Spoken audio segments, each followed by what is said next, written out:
اور اس کو بھی پیپلز پارٹی کی حمایت حاصل تھی. تو اب یہ سندھ کی صوبائی حکومت زیادہ ننگی ہو کر سامنے آئی ہے.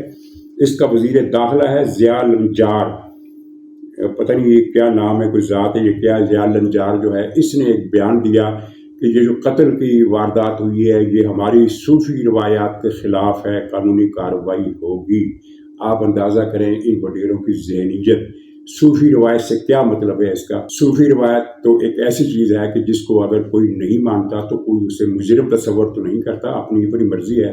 میں اگر حنفی مسلک سے تعلق رکھتا ہوں اور میں شافعی مسلک کے خلاف کوئی کام کروں تو کیا مجھے پکڑ لیا جائے گا؟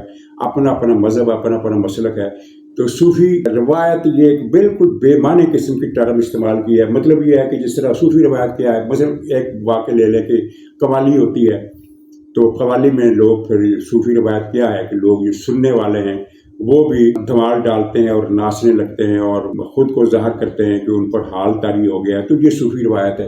اب اگر ایک قوالی کی محفل ہو رہی ہو، سارے کے سارے لوگ اٹھ کر ناچنے لگے، ایک آدمی ناچنے سے انکار کر دے تو کیا اس پر دفعہ 302 لگے گی؟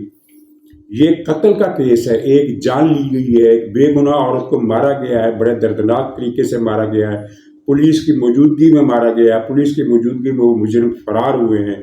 تو یہ صاحب کہہ رہے ہیں کہ یہ صوفی روایت کی خلاف ورزی ہے. صوفی روایت کی خلاف ورزی پر تو کوئی سزا ہو ہی نہیں سکتی. ایک آدمی صوفی نہیں ہے تو کیا اسے پکڑ کر آپ جیل میں ڈال دیں گے؟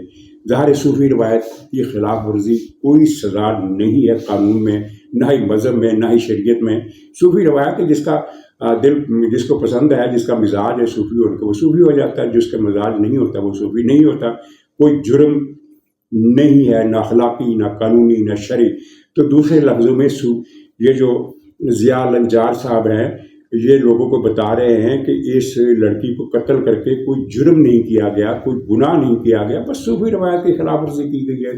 آج نہیں تو کل ضمانت ہو جائے گی.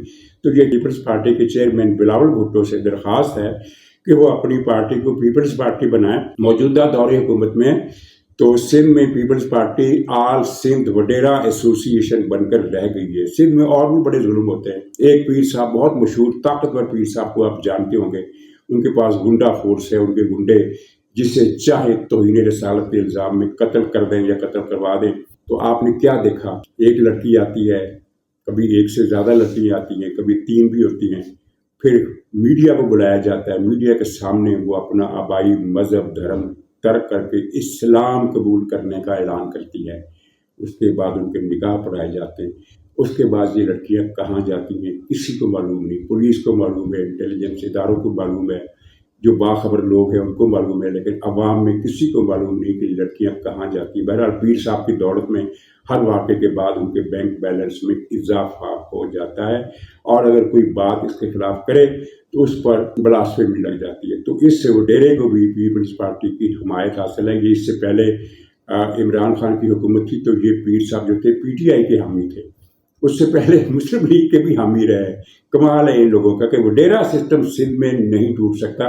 ویسے کسی نے سوال کیا تھا پیر صاحب سے اخباری بیان کے ذریعے، وہ ایک آدھ اخبار میں چھپا، وہ یہ تھا کہ پیر صاحب یہ آپ کے پاس اسلام قبول کرنے کے لیے صرف نوجوان لڑکیاں ہی آتی ہیں، کبھی لڑکے نہیں آئے، کبھی کوئی مرد نہیں آیا، کبھی کوئی بڑی عمر والی عورت نے اسلام قبول نہیں کیا. صرف نوجوان، بالکل نوجوان کنواری لڑکیاں ہی کیوں اسلام قبول کرنے آتی ہیں. اب اس پر ہم زیادہ بات کریں گے تو بعض لوگ کہہ دیں گے کہ بھی آپ کو فروغ اسلام سے یعنی آپ کو فروغ اسلام پسند نہیں ہے. بھائی یہ فروغ اسلام نہیں ہے، یہ فروغ بینک بیلنس ہے. تو خیر اچھا، اب آخر میں ذکر کرتے ہیں عمران خان کے شیشو کا.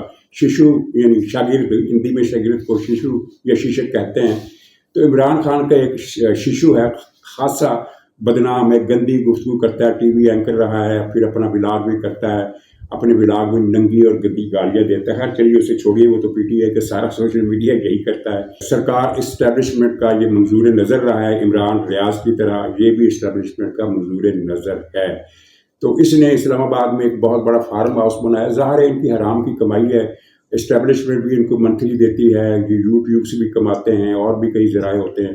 وہاں اس نے فارم ہاؤس بنایا اور سرگودا کے ایک دولت مند آدمی کی بیٹی سے شادی کر لی. کس طرح کر لی ہمیں نہیں پتا، لیکن شادی کر لی. اور شادی کے پہلے دن ہی اس بیوی کو کوئی بات پسند نہیں آئی ہوگی، اس کو پکڑ کے اس نے قید کر دیا، اغوا کر لیا اپنے گھر میں، فارم ہاؤس میں کمرے میں بند کر دیا، اس کے موبائل فون چھین لیا، اور جب اس کے والدین مسلسل 2 مہینے تک اس کو فون کرتے رہے اور اس کا فون بند جا رہا تھا تو انہیں پریشانی ہوئی، تو انہوں نے عدالت میں درخواست دائر کی، عدالت نے بیلف مقرر کیا، بیلف نے چھاپا مارا فارم ہاؤس پر اور وہ لڑکی کو بازیاب کرا کے عدالت لے گئے، جہاں اس نے بتایا کہ مجھے اس نے قید کر رکھا تھا اور مجھ پر مسلسل تشدد کرتا تھا، مارتا پیٹتا تھا، بد سلوکی کرتا تھا، ظالمانہ سلوک کرتا تھا۔ تو خیر وہ لڑکی اپنے والدین کے گھر پہنچ گئی، تو یہ مخصوص ششو صاحب جو تھے یہ پھر اپنے سسرال پہنچ گئے، اور جاتے ہی سسر صاحب پر چڑھ دوڑے اور ان کی پٹائی کر دی، اور اس کے بعد پھر ان کی سسر کی پٹائی کرنے کے بعد ایک ٹویٹ چلا دی کہ مجھ پر تو قاتلانہ حملہ کیا گیا اور مجھے پتہ نہیں کیا کچھ کیا گیا، وہ سارا جھوٹ نکلا، کوئی قاتلانہ حملہ نہیں ہوا بلکہ اس نے جا کر سسر کو مارا۔ خیر میرا یہ خبر آپ نے سب نے سن لی ہوگی، تو میں خبر نہیں دے رہا، میں صرف اس پر ایک تبصرہ کر رہا ہوں کہ یہ ہے وہ ذہنیت، یہ سوچ، یہ نظریہ جو عمران خان نے ان لوگوں کو دیا ہے، اور عورتوں کے بارے میں ان کا یہی طرز عمل ہے، عمران خان کا خود کا یہی طرز عمل ہے کہ عورت جو ہے یہ ایک کنزیومر آئٹم ہے، اسے استعمال کرو اور پھر چاہے تو اس کی ٹانگ توڑ دو، چاہے تو دونوں ٹانگیں توڑ دو، چاہے تو جان سے مار دو، چاہے تو کسی کوڑے دان میں ڈمپ کر دو۔ عورتوں کے بارے میں عمران خان کی جو سوچ ہے وہ اس کے کئی تقریروں اور انٹرویوز میں آپ نے سن لی ہوگی، اور کچھ جھلک اس کی عمران خان کی عائلہ ملک سے جو ٹیلی فون گفتگو وہ لیک ہوئی تھی اس سے بھی آپ کو اس کا سراغ ملتا رہا ہوگا۔ تو اب سسرال والوں کی خیر مجھے نہیں لگتی، کیونکہ یہ اسٹیبلشمنٹ کا بہت پسندیدہ اینکر ہے، جس طرح عمران ریاض اسٹیبلشمنٹ کا بہت مشہور قسم کا اینکر تھا، جس کو جب خطرہ پیدا ہوا کہ اس کو کہیں گرفتار نہ کر لیا جائے، کیونکہ ریاست 2 قسم کی پالیسی اختیار کر لی ہے نا، ایک جو اوپر سے آتی ہے تو اس کے تحت جو پاکستان کے خلاف بکواس کرتے ہیں ان کو پکڑ لیا جاتا ہے، لیکن اسٹیبلشمنٹ ہی کے اندر کا ایک بڑا حصہ ان لوگوں کو پھر بچاتا ہے۔ تو آپ نے دیکھا کہ کس طرح اسٹیبلشمنٹ نے ہی عمران ریاض کو جہاں سے فرار کرایا، باعزت فرار کرایا اور لندن میں پہنچایا، اور عمران ریاض جو پاکستان میں پختونخوا حکومت کے 10 ارب روپے لوٹ کر لندن گیا۔ پاکستانی سسٹم جو ہے وہ ہانگ کانگ سے مجرموں کو پکڑ کر لے آتا ہے، دبئی سے مجرموں کو پکڑ کر لے آتا ہے، عمران ریاض پر ہاتھ نہیں ڈال سکتا۔ تو یہ جو ششو صاحب ہے یہ اب اپنے سسرال والوں کا کیا حشر کریں گے اسٹیبلشمنٹ کی ملی بھگت سے؟ تو اللہ کرے ان کی خیر خیریت رہے گی، بچت ہو جائے۔ ناظرین اجازت دیجیے، انشاءاللہ اگلے ملاد میں پھر ملاقات ہوگی، تب تک کے لیے خدا حافظ۔